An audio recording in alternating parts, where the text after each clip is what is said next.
बुला दिया। बाबा शिवनयन साईं को हमने देखा उत्सव में हजारों की भीड़ बाहर ठहरी हुई है।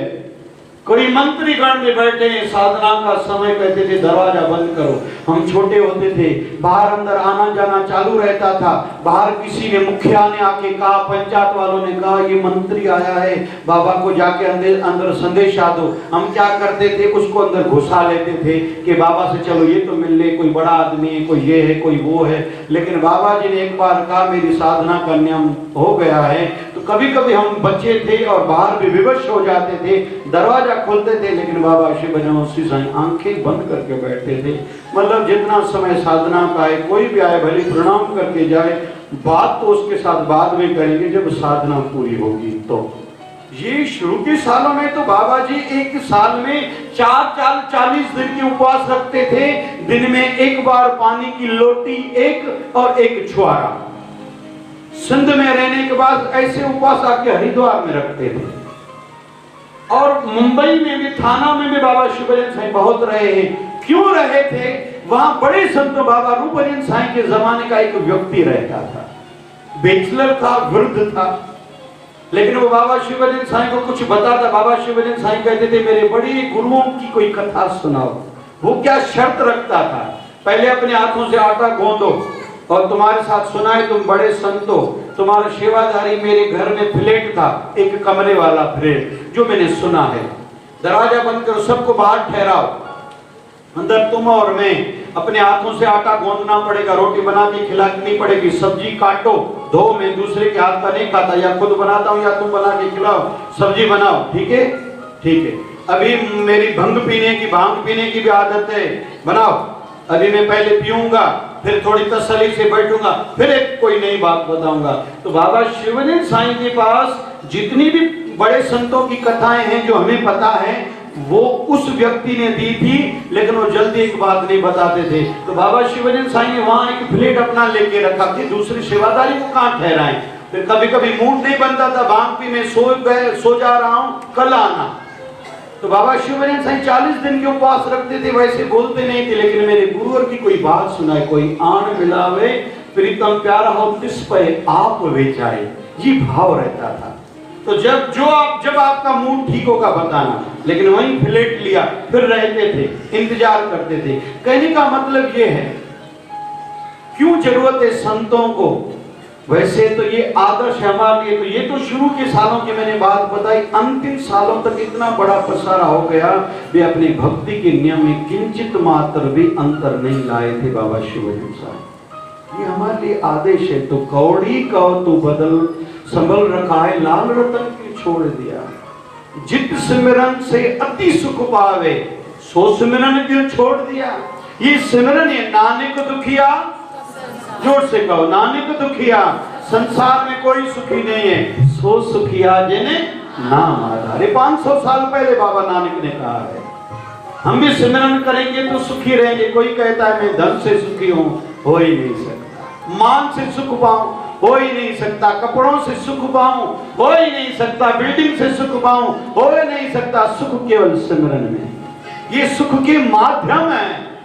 कार है, हम लोग कार से अभी घर जाएंगे, लेकिन ये कारण, एक्सीडेंट का कारण भी तो बनी थी ना, एक्सीडेंट इसी गाड़ी से हुआ था। ये सुख के माध्यम में, सुख इसमें नहीं है। इनसे सुख लेना है, परिवार से, धंधे से, धन से सुख लेना है। इसको सुख समझ के पकड़ के नहीं रखना है। दात प्यारी विसरा दाता, जिसने दिया है उसको याद रखे, जो चीज दी है उसको ज्यादा महत्व नहीं दी। बहुत लोग दीपावली पर नोटों को ऐसे अगरबत्ती घुमा दे, क्या होगा, क्या होगा? किसने आपको कहा है कि अगरबत्ती घुमाने से ऐसा होता है?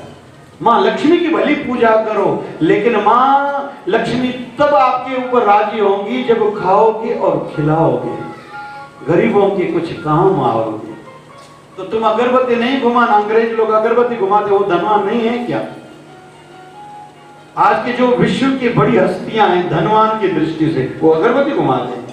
एक मेहनत करो, शुद्ध व्यवहार रखो, पॉलिसीज क्लियर रखो, नीट एंड क्लीन, प्योरिटी और क्लियरिटी, दो बातें। जोर से कहो और जोर से कहो। माइंड क्लियर हो, जो भी करना है जीवन का ध्येय, जीवन का लक्ष्य क्लियर हो, मुझे क्या करना है, क्या बनना है, कब तक करना है। 60 साल की आयु के बाद अभी छोड़ देंगे, 50 साल के बाद वानप्रस्थ मतलब प्रारंभ करेंगे छोड़ना, 10 साल लगाएंगे सबको सेट करने में। सबका भाग्य, मैं कौन होता हूं किसी को सेट करने वाला, भगवान बैठा है सबका।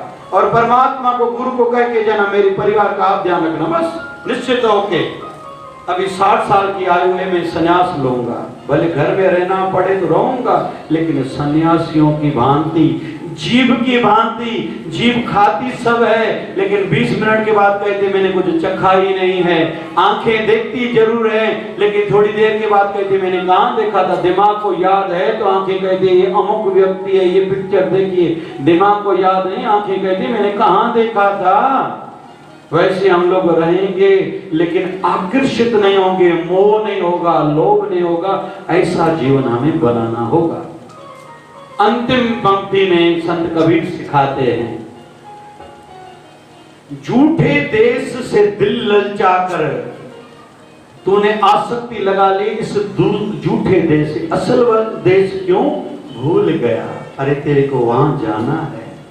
सजन रे झूठ मत बोलो, खुदा के पास जाना है।